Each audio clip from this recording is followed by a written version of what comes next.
So hi friends, welcome back to our channel Beevaraju Gumpalli. ఈరోజు మీకు అరుణాచల యాత్ర గురించి పూర్తి డీటెయిల్స్ అయితే నేనైతే ఇస్తానండి. ఈ యాత్ర మొత్తం తక్కువ ప్రైస్లో మీకైతే ఎక్స్ప్లెనేషన్ అయితే చేస్తానండి.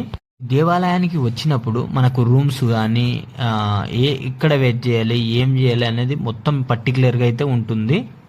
చాలా మందికి ఉన్న డౌట్ ఏంటంటే దేవాలయం దగ్గరికి వెళ్ళిన తర్వాత స్వామివారి దర్శనం చేసుకోవాలా, లేకుంటే గిరి ప్రదక్షిణ చేసిన తర్వాత దర్శనం చేసుకోవాలా అనే డౌట్లు కూడా మొత్తం ఎక్స్ప్లెనేషన్ అయితే చేశానండి. లాస్ట్ వరకు అయితే చూడండి.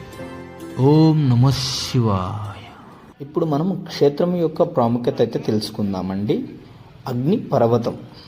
పురాణాల ప్రకారము బ్రహ్మ విష్ణువు తమలో ఎవరు గొప్ప అనే వివాదంలో వచ్చిన ఈ శివుని యొక్క భారీ అగ్నిస్తంభం రూపంలో ఉద్భవించాడు. ఆ అగ్నిస్తంభమే ఈ అరుణాచల కొండ అని భక్తుల నమ్మకము. ఇక్కడ శివుడు అరుణాచలేశ్వరుడుగా, పార్వతీదేవి ఉన్నామలై అమ్మన్గా కొలువై ఉన్నారు. గిరి ప్రదక్షిణ అరుణాచలంలో అత్యంత విశేషమైనదిగా ఈ గిరి ప్రదక్షిణ. ఘట్టానికి వచ్చేసామండి. మనము మోక్షద్వారం అంటాం కదండి. మోక్షద్వారానికి అయితే వెళ్దాం. మనకైతే లైన్ అయితే ఉంది ప్రజెంట్ అయితే. ఆ లైన్ ఉంటూ పోయి మనైతే కంప్లీట్ చేసుకుందామండి.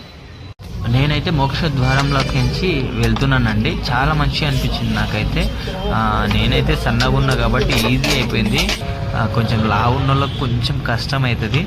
అంటే ఎంత లావు ఉన్నా సరే ఖచ్చితంగా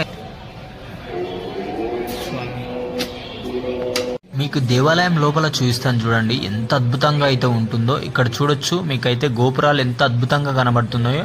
ఈ ముందర కనబడుతుంది చూడండి, ఇది మొత్తం పెద్ద కోనేరు ఉంటుందండి లోపల. చాలా మంచిగా ఉంటుంది, అసలు చూసుకోవచ్చు. ఇక్కడ మనకు దేవాలయం లోపల కూడా చూడండి, ఇక్కడ ఎంత అద్భుతంగా అయితే ఉంటుందో.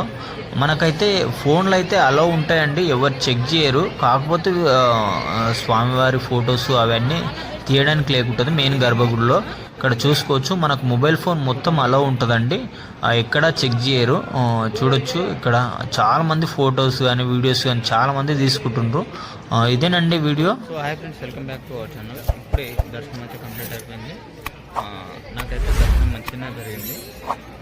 మీరు ఎలా ఉంది ఏంది అనేది నా కామెంట్ రూపంలో కామెంట్ చేయండి. Thank you. నాకు తెలిసినంత వరకు నేను దేవాలయం గురించి అయితే ఎక్స్ప్లెనేషన్ నా లాంగ్వేజ్లో చేశానండి. ఏదన్నా మిస్టేక్ ఉంటే మన్నించగలరు. ఈ వీడియో నచ్చితే లైక్ చేయండి, షేర్ చేయండి, సబ్స్క్రైబ్ చేసుకోండి. Thank you.